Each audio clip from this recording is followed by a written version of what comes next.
Today we break down every motorcycle type and what each one secretly says about the biker riding it. I'm talking chopper guys sitting on a steel skeleton with a 2x4 for a seat, cruiser guys turning a 7-Eleven into a rock concert, bagger dudes blasting divorce music out of a two-wheel strip club, to sport bike maniacs riding parole violations for a Red Bull run. Let's get into it.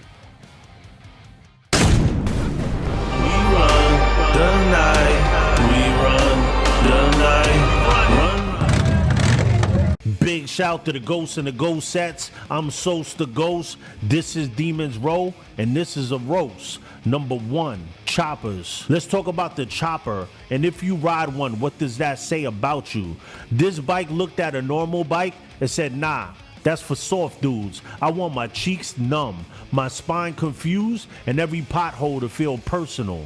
A chopper is old school biker culture in its rawest form. Before baggers had touchscreen speakers, cruise control, and enough buttons to launch a missile, choppers were stripped down, chopped up, loud, mean, and built to look like they might get you pulled over. If you ride one, you didn't buy it because you want a smooth ride. Long forks, skinny front tire, loud pipes, hardtail frame, barely any suspension. This bike doesn't handle bumps. It reports them directly to your tailbone. Chopper riders buy their bike from a dude named Snake who never heard of Apple Pay, only accepts cash, and has 3 pit bulls in the backyard. And let's keep it real, them wood seats gotta feel like a metal folding chair at a parole hearing. Then they look at everybody else like they got soft, but jokes to the side, there's nothing like a real chopper pulling up slow. If a bike could commit crimes, this is the bike that look like it's done time. Choppers are uncomfortable,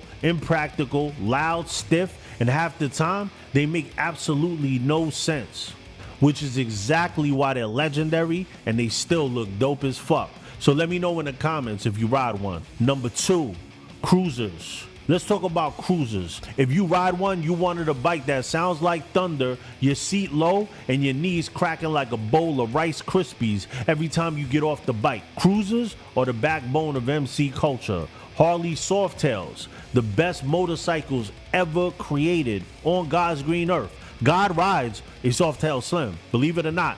And I'm not saying that because I ride one. I'm just saying it because these are facts. But not just Harley's Indian Chiefs, Honda Shadows, Yamaha Bolts, Suzuki Boulevards. Cruisers are for dudes who want the motorcycle to sound like it just violated parole, but still sit low enough to get off it without needing a rescue team. This is the bike for the man who loves danger, but not chopper danger, where every pothole sends your tailbone a suicide note. A cruiser gives you that outlaw silhouette, that low slung street menace, that don't pull up next to me at a red light unless you really bout that life, but with just enough comfort to pretend you're not getting older. Cruiser guys don't want to race you. They want to pull up slow enough for everybody to see the bike, hear the pipes, and know that they pulled up on the block. Number 3, baggers. What does a bagger say about the biker riding it? I would say outlaw energy with luxury car features and enough storage. Baggers are a couch with cup holders and a TV remote on 2 wheels. They are also the DJs of MC culture with rolling nightclubs on 2 wheels, speakers everywhere, lights everywhere, touchscreens, floorboards, stretch bags, AC, big wheels, custom paint. A bagger rider will pull up blasting music so loud the whole gas station has no choice but to listen to it. You can hear him coming from 3 blocks away, and by the time he parks, the mirrors are shaking, your drink is vibrating, and some old lady in a Camry is wondering why DMX is yelling at her through a motorcycle. And if you've ever met a bagger rider that loves to act like they're still a minimalist, brother, your bike got more electronics than a spaceship. You got GPS, Bluetooth, cruise control. We ain't buying it. They look at a sport bike and say that thing is ridiculous while sitting on a motorcycle with neon lights, a 26-inch front wheel, and speakers loud enough to interrupt church service. My man, your bike looks like it has a VIP section, but let's keep it real.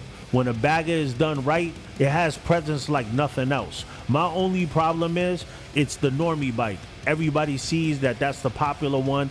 Everybody wants it. Have your own style. Number 4, sport bikes. What does riding a sport bike say about you? It means you bought a street legal missile and now every highway ramp is a personal challenge from God. And if you're one of these people that ride with one hand on your hip, super gay. Sport bike riders don't ride to relax. They ride like the speed limit insulted their moms. These dudes will be going to the gas station 2 miles away and somehow turn it into a qualifying lap. Full tug, knees squeezed into the tank, backpack on, helmet visor down, looking like they're about to break a land speed record just to buy a Red Bull and a bag of Takis. A sport bike is basically a rocket with mirrors. Everything on it is designed to go fast, stop fast, lean hard, and make terrible decisions feel professional. You don't sit on a sport bike, you fold yourself onto it like a human origami and pretend your wrists aren't begging for mercy. Sport bike guys will always say it's all about performance. Spend 12 grand on a machine that can hit 180 and 90% of your riding is sitting at red lights next to a Nissan Altima with expired tags. You're not in the MotoGP, you're on Route 9 trying not to get rear-ended by someone eating nuggets in traffic. But I'll give you sport bike riders this. When that bike is in the hands of somebody who actually knows what they're doing, it is a weapon. But one thing I always say, if you're too young and don't know what you're doing, stay away from this bike because you will lose your life. Real quick, if you enjoy MC Culture content, smash that like and that subscribe button and get your Gosavelli motorcycle riding mask, Paisley gloves, Demons Row snapbacks in all colors, track races, we got it all, and you can get it on www.demonsrow.com. Let's get back into it. Number 5, touring bikes. Do you ride a touring bike? Because if you do, your motorcycle says you still want biker freedom, but you also want back support, cruise control, weather protection, and enough storage to pack like you're fleeing the country. Touring bikes are for the riders who looked at a regular motorcycle and said, this is cool, but what if it had the comfort level of a hotel lobby? These things got giant seats, windshields, floorboards, heated grips, radios, GPS, armrests, cup holders, trunk space, and sometimes a passenger seat so comfortable your old lady might fall asleep and wake up in another state. This ain't just a motorcycle, this is a lazy boy on 2 wheels. Touring bike riders don't pack light. These dudes go for a weekend ride and bring enough luggage to start a new life. You ask them what's in the trunk, they don't even know. That thing is basically a rolling storage unit with a license plate. And touring bike guys love acting like they're still roughing it. Roughing it? Bro, you got more buttons on your dashboard than a casino elevator. You're not surviving the road, you're gliding through it with lumbar support and a satellite radio. The bike is so comfortable, you don't even pull over because you're tired. You pull over because your coffee got cold. But let's give the respect to the touring riders because they put miles down for real. Because they put some miles down for real. While a lot of people talk, these dudes ride cross country. Number 6, adventure bikes. If you ride one, what does this say about you? It says you are one gravel driveway away from telling everybody you survived the Amazon rainforest. This bike is built for crossing continents, climbing mountains, escaping civilization, and surviving the end of the world. But most of y'all are using it to ride the McDonald's and 3 empty aluminum boxes. You got crash bars, fog lights, skid plates, a satellite tracker, waterproof bags, a compass, a first aid kit, and enough gear to overthrow a small government. Just to park next to a Prius and order a cold brew. ADV riders don't go on rides, they go on expeditions. You ask where they went, and suddenly they're talking like they're on the Discovery Channel. Meanwhile, they just hit some dirt road behind Home Depot for 8 minutes. But let them tell it, and they navigated the Sahara. And also, these dudes dressed like Batman joined the Boy Scouts. Waterproof jacket, armored pants, motocross boots, gloves with knuckles, helmet with a beak, 12 pockets, 5 zippers, and a Bluetooth system just to tell their buddy, watch out, there's a pothole. My man, you are not being deployed. You're just going to get gas. Now, ADV riders may be dramatic, But if the world were end tomorrow, everybody be looking for their homeboy that rides that ADV. Number 7, naked bikes. What does a naked bike say about you?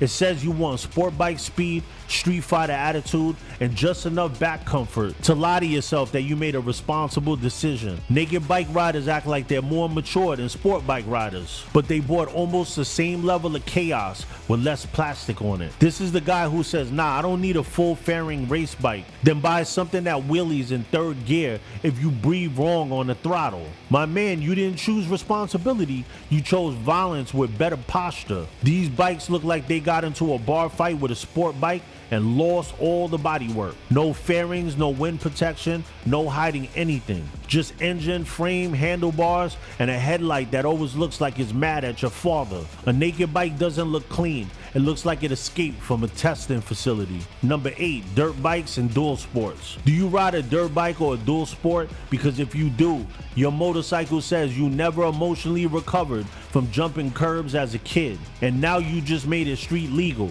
Dirt bike riders don't just ride like normal people. They ride like every patch of grass is calling their name. You could be on a regular road minding your business, and this dude is staring at a dirt trail behind Walmart like he just found the gates of heaven. Dual sport riders want to be legal just enough to get away with being irresponsible. Blinkers, plate, mirror, headlight, technically it's street legal, but deep down, that bike is just waiting for one bad idea, one construction site, one empty field, one dirt road that says private property but looks negotiable. These bikes don't care about comfort. The seat feels like somebody wrapped vinyl around a 2x4 and called it engineering.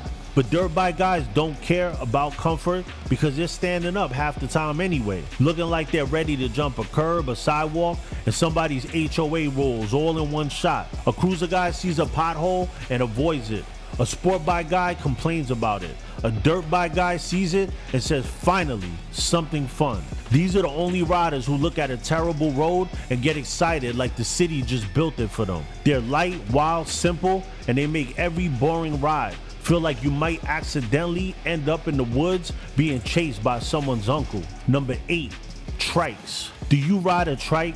Because if you do, your motorcycle says you still want the biker life, but your knees, hips, back, and balance all sat down together and voted against 2 wheels. A trike is for the rider who said, I'm not done with the road, but I'm done fighting gravity at every red light.